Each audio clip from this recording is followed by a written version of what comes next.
Sleep is another crucial thing that can drastically improve your focus, and the majority of young people, especially students and new entrepreneurs and business-minded, performance-minded young people, overlook it completely. I think we're now getting to the point where we are realizing the benefits of sleep, but there's too many young students who do this kind of bullshit of 14-hour study days, and they end up going to sleep at 3 a.m. thinking that they're being more productive. The real productive thing is to not be productive in terms of your work, your studies, and instead make sure that you always prioritize good sleep, because your ability to actually do good quality work, to remember things, to produce something of value is totally determined by how good your brain is. And how good your brain is, I know that's such a simple way to explain things, but how good your brain is directly, so totally correlated with how good your sleep is. There's two major big things with your sleep. I'm not going to go over the small things that you've probably heard 100 times, like, oh, don't use blue light, don't use screens before bed. There's two major things that you can implement where you'll see a massive improvement to your sleep.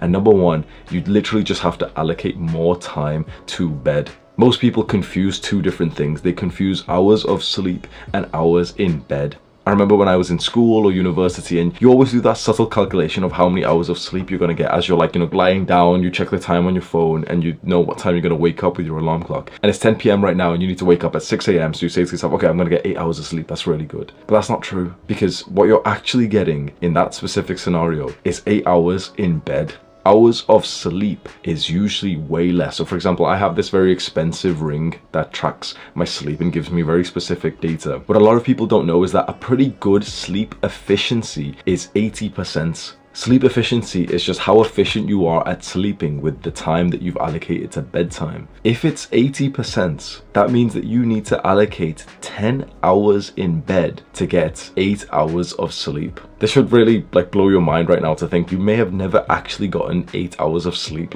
ever. To get 8 hours of sleep, for most people, they need to allocate probably 9 to 10 hours in bed. So you want to wake up at 6 a.m, you need to get into bed at about 8. Half 8, and that's if you've got a good level of sleep efficiency, which is 80%. Mine isn't that great, I'll be totally honest. My average sleep efficiency is about 65 to 70%. It's really low. So if I leave 10 hours to bedtime, so if I'm in bed for 10 hours, I may get about 6.5 to 7 hours of actual sleep. So what if you only allocate 7 or 8 hours to bedtime, which is what most people do? You know, when you hear the advice of oh, we need 7 to 8 hours of sleep, most people literally allocate 7 to 8 hours to bedtime. That means that they're probably getting more 5 to 6 hours of actual sleep a night. And you've probably heard of the consequences of what happens when someone only gets 5 to 6 hours of actual sleep. So to overcome this is the simplest thing to improve on, but maybe you might struggle with this. You need to simply just allocate more time to bed. You need to go to bed slightly earlier, and if possible, you need to wake up later. Waking up early is it's awesome for the feeling of productivity, but there's nothing that will actually increase your productivity and especially the value of the work that you do, not just the quantity, more than actually good quality sleep. I'm a big preacher of waking up early, and I love waking up at 5 a.m. because it makes me feel good, but I don't wake up at 5 a.m. anymore, because to wake up at 5 a.m. and still get enough sleep, I have to be in bed honestly by about 6:30 to 7 p.m. It's ridiculous how early I have to go to sleep if I want to wake up at 5. Keep this in mind, even though you probably don't have the data from a sleep tracker like this. Just estimate that your sleep efficiency is about 80%, and then ask yourself, okay, how much sleep are you actually getting?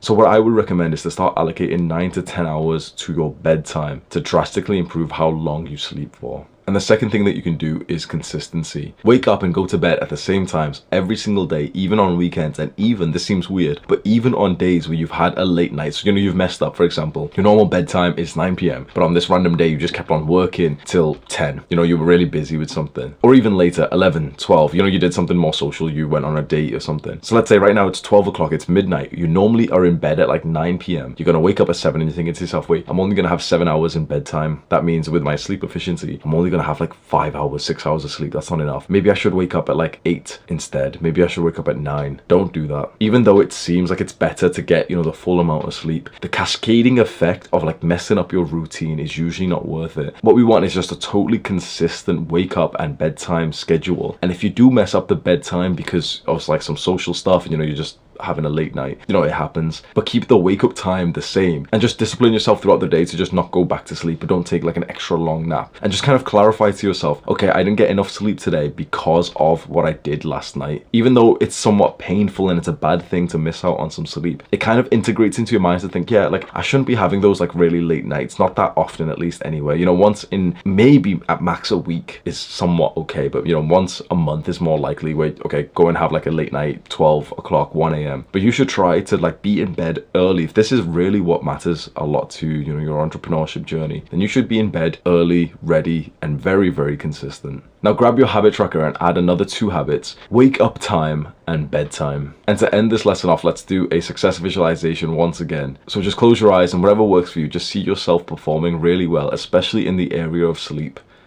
See your sleep just being so consistent. You're going to sleep early and you're waking up so consistently. You feel so much more energized because you've got a consistent sleep routine, and you see yourself just waking up and then ticking off the wake up time on your habit tracker.